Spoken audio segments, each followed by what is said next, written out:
20 Democratic presidential candidates debated over 2 nights in Detroit, Michigan. But was there a clear winner to take on President Donald Trump in the 2020 election? Hello, I'm Anand Naidu, and this is The Heat.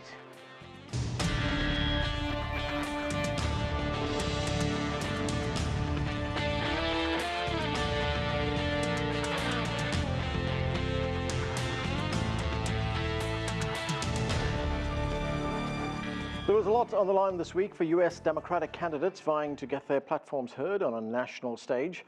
Democratic rivals challenged each other on a number of policies, from healthcare to immigration and criminal justice reform. The only thing the candidates seem to agree on is their desire to defeat the current president. We have someone who passed a so-called trade policy that was trade policy by tweet and has resulted in attacks on American families.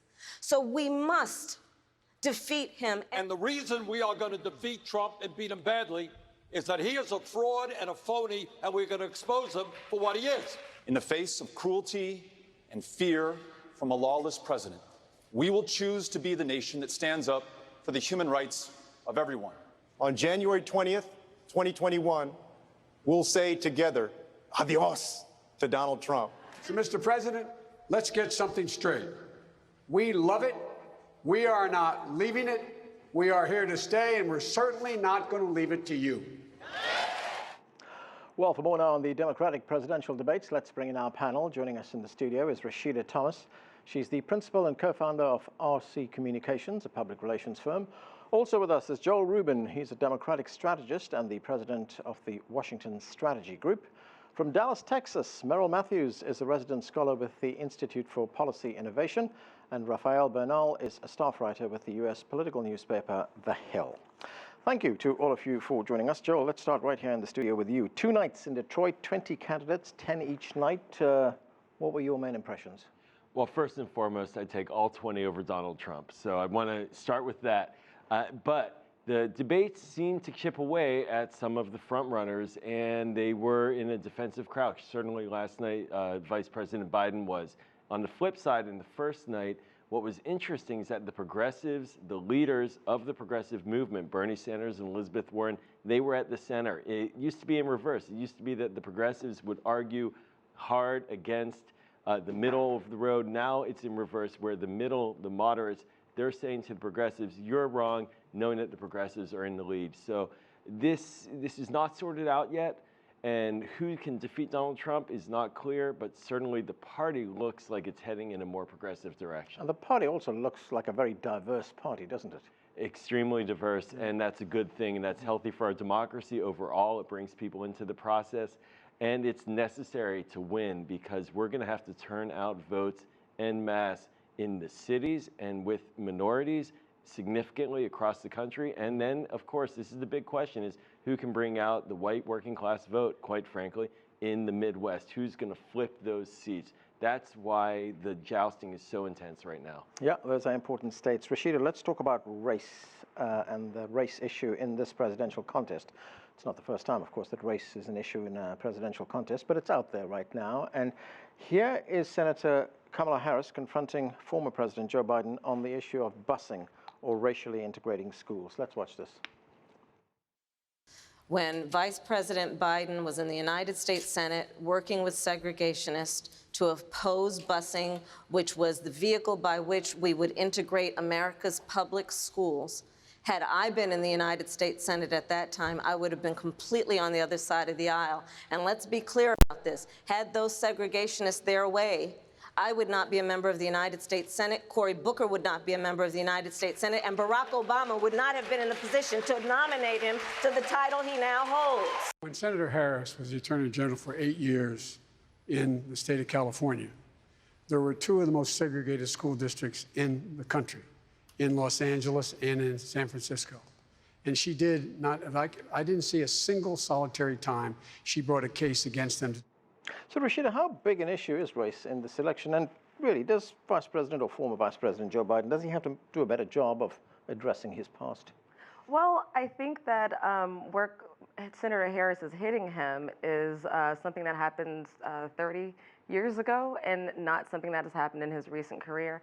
I thought what was interesting last night is that Joe Biden was ready for her. She actually didn't seem ready for the busing question. The busing question made her the star of last debate. You know, it catapulted her to the big kids table, and you know, she skyrocketed in the polls. So it was interesting to see that not only was she not interested for that question, she seemed a little bit hesitant to respond, not as forceful as she was in the first election.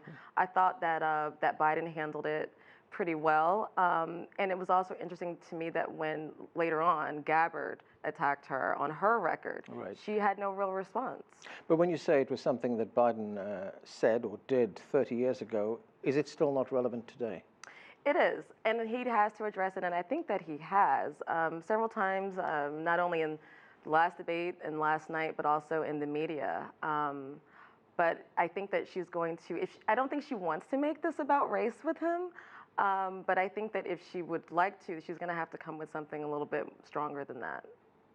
Rafael, another big issue, listening to people on the stage, there was immigration. As we are aware, the Trump administration has taken a very harsh line on Central American immigrants at the southern border. We've seen these pictures, heard the stories of children being taken away from their parents, overcrowded detention centers, ICE agents going after people, raiding their homes. Here is what the candidate said on those who are crossing the border. The fact of the matter is, you should be able to, if you cross the border illegally, you should be able to be sent back. It's a crime. The biggest problem right now that we have with immigration, it's Donald Trump. He's using immigration to not only rip apart families, but rip apart this country. I've been down to the border. I have seen the mothers. I have seen the cages of babies.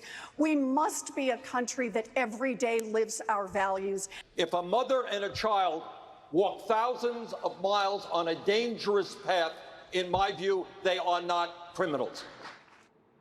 These are very diverse views, aren't they? There's no coherent policy as far as the Democrats are concerned on immigration. Well, in general, that has been the problem with Democrats. They don't know. They don't know what they don't know on immigration. Republicans have been a lot more cohesive as of late, definitely moving toward the right, toward the Trumpian view of immigration. One thing that you do see, that you did see in both these panels, you had the people who really are experts on immigration. You had Julian Castro really knows his stuff on immigration. Beto O'Rourke knows his stuff on immigration. Elizabeth Warren has done her homework. Cory Booker.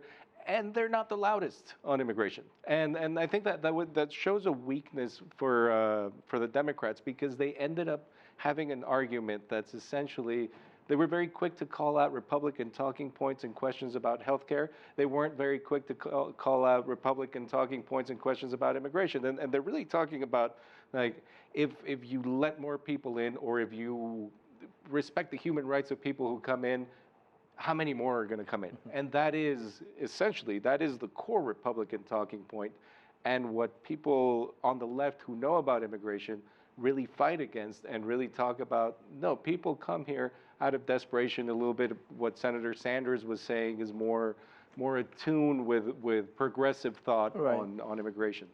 The fact that they're not talking about it and not being as forthcoming on the immigration issue, is that going to hurt them in the election, do you think? It could hurt them in specific states. It could hurt them in winning Arizona, and it might hurt them in states where there's slivers of very immigrant-heavy communities, and you're talking places like Georgia, you're talking Pennsylvania, where this 2% sliver might push it red or push it blue, and it could hurt them if people don't come out to vote because they don't feel represented, or they don't feel that they will be protected against the Trumpian view of immigration. Well, they don't vote for the Democratic candidate, and Trump could have a repeat win much along the same path as he had his win in 2016. Okay, Joel? Yeah, this is a great example and a great point. Right now, the Democratic Party is in a completely different place on immigration than we were even 4 years ago. And now we're watching in these debates Barack Obama being portrayed as the deporter-in-chief. Right? Now, that is a significant departure. So from a nominee perspective, it makes sense to pander to that kind of position, but that is a very dangerous, risky strategy for a general election. So that's why I see Joe Biden essentially being very careful about how he talks about it. But Immigration issues are a highly motivating issue right now for Democrats. Okay, let's go to Dallas and bring in Merrill Matthews. Merrill, just talked about Joe Biden. He's leading the Democrat pack as far as the opinion polls are concerned. In fact, a Quinnipiac poll has Biden with 34% support among Democrats. But let's look at it from the Republican view. Which candidate, in your view, poses the biggest threat to Donald Trump? You know, that's hard to say. My guess is Joe Biden because he is a little bit more moderate. I still think many Democrats are more on the moderate side and haven't sort of bought into the far left proposal that is expressed by so many of the Democratic presidential candidates. Having said that, that's where the energy is on the far left side. So it's not clear to me right now who ultimately wins this. I think Joe Biden came in the leader. I think he did well last night, especially compared to the debates last month, and remained the leader there. And he's trying to run a bit of a moderate proposal there, especially on health care. And I think that probably will work well for some Democrats. He's got to keep some Democrats in his camp because, my goodness, the country is just not as far left as Bernie Sanders. Yeah, I have heard that argument. He may not be as strong in the debates, but he is probably the only candidate on that stage who's able to attract that broad range of support from moderates all the way through to progressives. Well, I think that's right, and I think he's trying to sort of thread that needle. For instance, on Obamacare, it's a difficult position for him. President Obama passed Obamacare.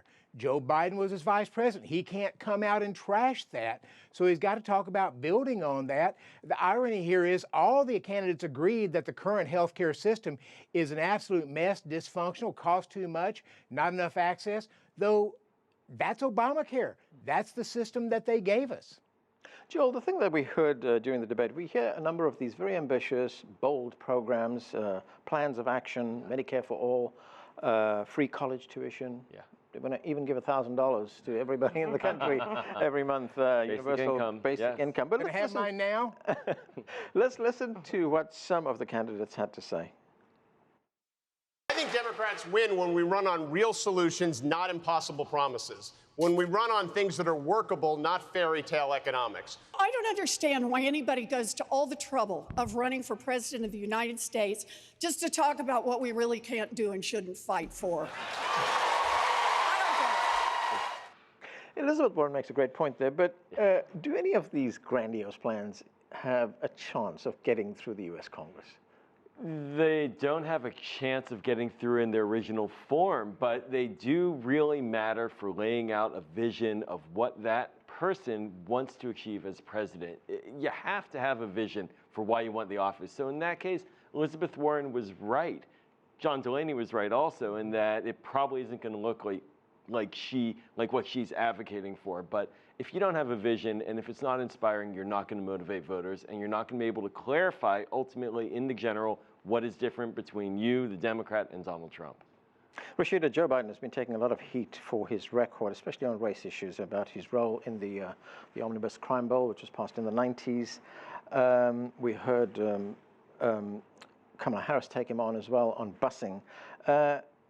So he's got a record there. But how does that explain his pretty high support among African Americans? Well, he was our first black president's vice president for 8 years. And not only was he his vice president, they're friends.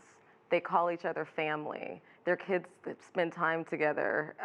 The wives, Michelle and Jill, are genuine friends and vacation together. The optics for him are amazing when it comes to his relationship with Barack Obama. And I think it obviously helps him. Last night he got a lot of flack for piggybacking on Obama's record, and how could he not? I mean, why wouldn't he? And as Joel said, I think he wouldn't trash him. I mean, it would be stupid for him to trash him, but he could only benefit from attaching himself from such a wonderful legacy and from such a celebrated president. Rafael, looking at all the candidates over the last two nights, did any front runners emerge who could, it's a question I put to Merrill, that could attract the broad spectrum of people racially and ideologically in the country? I think they all can to a certain extent. The one thing that seems sort of an odd exercise about this last round of debates is we know who's going to be on the stage in September for the next round, and most of these 20 people are not going to be there. You have the top four, of course. Biden, Harris, Warren, and Sanders are definitely going to be there. O'Rourke is in, Buttigieg is in, and Castro, Booker, and Klobuchar have a shot, and Yang have a shot. The rest of them, they're gone. So can any of these people bring in the Democratic Big Tent? I believe they all can. And you saw, but you saw Democrats focusing the first night on their policy differences, showing that there is a difference between the moderate wing of the party and the progressive wing of the party. And then the second night, just focusing on their political differences, showing how they can play whack-a-mole with each other. I don't think that all of them have a chance of bringing the party under the tent. I disagree with you there. And speaking from, I'm a native South Carolinian, and looking through the lens of a Southern Christian woman who knows the mentality of Southerners and especially white Southerners, in this Trump America, I think that we really need to take into account what people outside of this nice blue bubble that we live in Washington, how they think. And I think that's why Joe Biden is the front runner. And I think that he has the best chance of being the nominee just because of electability, one, and because of mass appeal. I can only assume you mean Bernie would have the most trouble getting that big tent. And you're probably right. But Warren. Warren, I'm not so sure about Warren. She's running a great campaign, which in 2016 we learned that running a great campaign is a big part of winning, which should have been obvious in retrospect, right? But I think even Bernie's doing a very big exercise in getting his ground game running. And that's where a lot of presidential candidates have failed, is not having a ground game. And that's something that they're all learning. So I think this campaign is going to be different from anything we've ever seen. But this is also why Biden. I'll get to you, Merrill. Go ahead. Well, this is why Biden is seen as the leader in this field, because he has 50 years of experience in public knowledge. The public knows him for 50 years. He doesn't have to reintroduce himself to the American people. He doesn't have to go too far to the left to win the nomination. If he can just win the nomination, he'll be fine. He can play it cool because he has this reservoir of knowledge. His name ID is astronomical, and that is why he continues to see high numbers in the polls. Also has 50 years of record that people can attack him. And that makes it hard in debates. That's a double-edged sword, absolutely. Right. Merrill, go ahead. But remember, Biden is a compromised candidate here. What's interesting about this is nobody seems to be generating the kind of excitement that Barack Obama did when he first ran in 2008. I mean, he really became sort of the ideal candidate for Democrats, and everybody gravitated to him, even bypassing Hillary Clinton, who people sort of thought this person's going to win.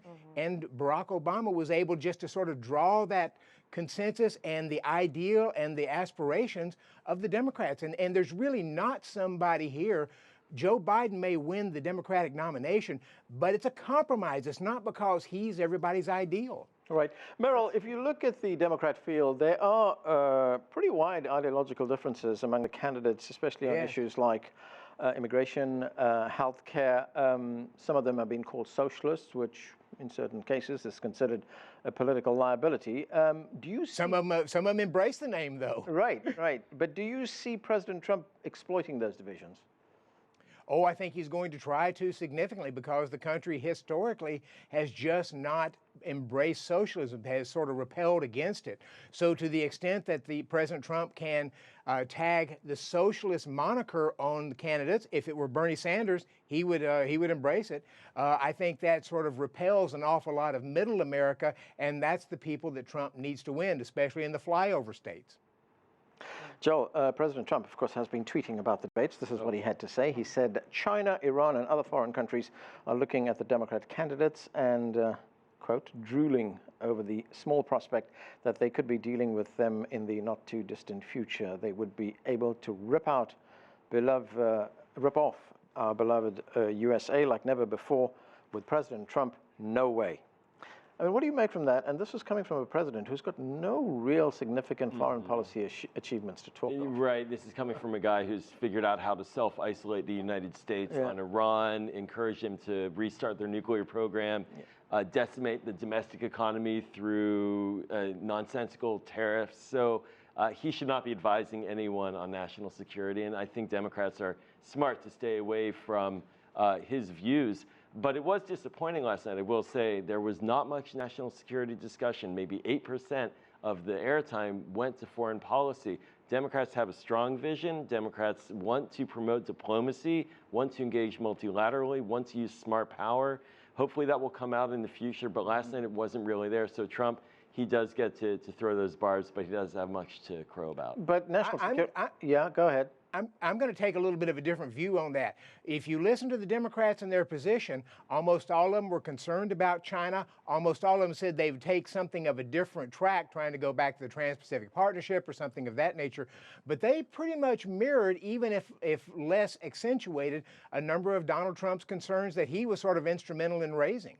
No, Donald Trump actually has brought up concerns that were longtime Democratic concerns and figured out how to mess them up. That's right, yeah. Yeah. Rasheeda, several Democrats, of course, went after Joe Biden during the debate on Wednesday night. Let's look at some of them. First of all, Mr. Vice President, it looks like one of us has learned the lessons of the past and one of us hasn't. Let me begin by telling you, Mr. Vice President, you can't have it both ways. You invoke President Obama more than anybody in this campaign. You can't do it when it's convenient and then dodge it when it's not. Why did you announce on the first day a zero-tolerance policy of stop and frisk and hire Rudy Giuliani's guy in 2007 when I was trying to get rid of the crack cocaine? Mr. Vice President, there's a saying in my community, you're dipping into the Kool-Aid and you don't even know the flavor. You need to come to the city of Newark.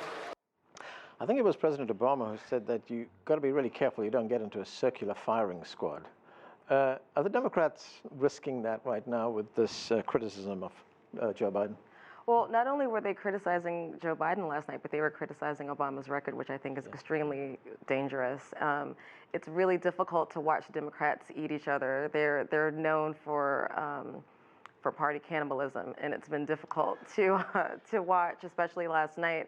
I thought that the clip of Castro just reminded me that I thought that his showing last night was actually quite strong. Booker, conversely, had that weird, in my community, we have this Kool-Aid saying is just false. And are you not familiar with it? I mean, it's about 30 years old. So it was kind of like my dad trying to be cool and say on fleek or something. It was terrible. Merrill Matthews, staying with President Trump, he's now threatening China with more trade tariffs. On Thursday, he said he would impose 10% tariffs on another $300 billion worth of Chinese goods, and those tariffs would come into effect on September 1st. How do you think this trade war with China will feature in this election? Oh, geez, it is those tariffs seem to come out of the blue. The White House statement yesterday was that they made some progress. China was going to buy some more agricultural products. They were going to meet in September, and then the tariffs come. And I think the president wants to try to make China a bogeyman as a way to sort of rally around him.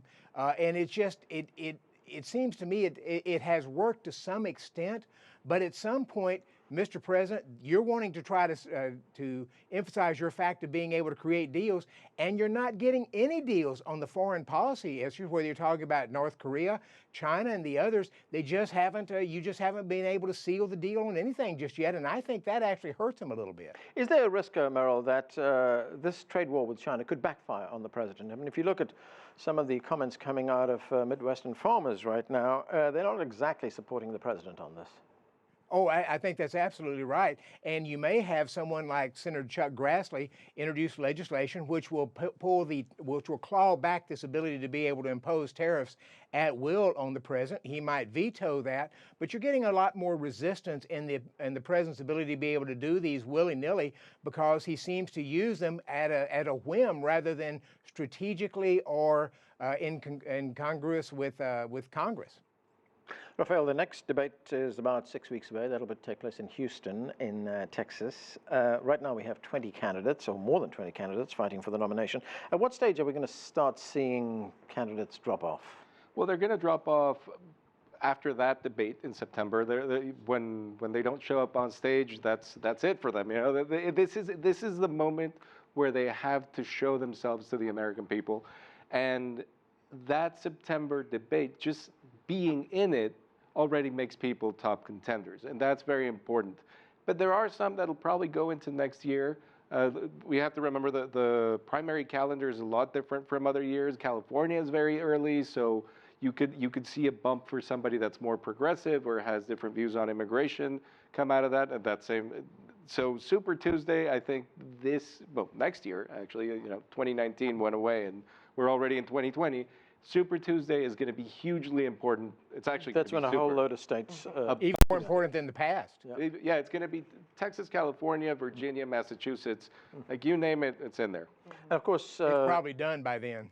Right. It's also the amount of money that these candidates will be receiving. Yes. That'll fall away as well. Well, their fundraising has been up and down. You have people like Elizabeth Warren. She's on an upward track. Beto O'Rourke, he had a very big war chest. It's diminishing, but September is probably going to give him a little bit of a boost because you start concentrating the amount of donors and a smaller amount of candidates, and I think money won't be that big of a factor after September, but for the long run it will be. Joel, looking at the front runners, what will they be now looking at? Take someone like Joe Biden. What would he be looking at? Right now it's getting their ground game going properly because these primaries are going to be so close, and it's going to be about turning out your voters. So getting the ground game going, hiring up. There's a lot of recruiting going on right now for staff in the key states at the front end of these primaries, getting the message tailored to those states. So part of your question about the tariffs, well, Iowa, how is that affecting Iowa? So we're going to see a lot more statements coming out of these candidates talking about very narrow and specific issues that matter to the voters in those states. That's why ethanol always played a big role in nominating contests. And so I think we're going to see a dwindling down. The big, broad national conversation is going to start to shrink. Rasheeda, very quickly, I've got about 30 seconds. Looking at someone like Kamala Harris, she took a bit of a battering in the debate. How does she retool her message right now? I think she needs to be prepared to not only dish it out but take it and be able to respond to it. I was really surprised that she wasn't prepared last night, and I'm sure because of the type A, very intelligent, driven woman that she is, she probably already is retooling her responses, and I think that she'll be ready for the next debate.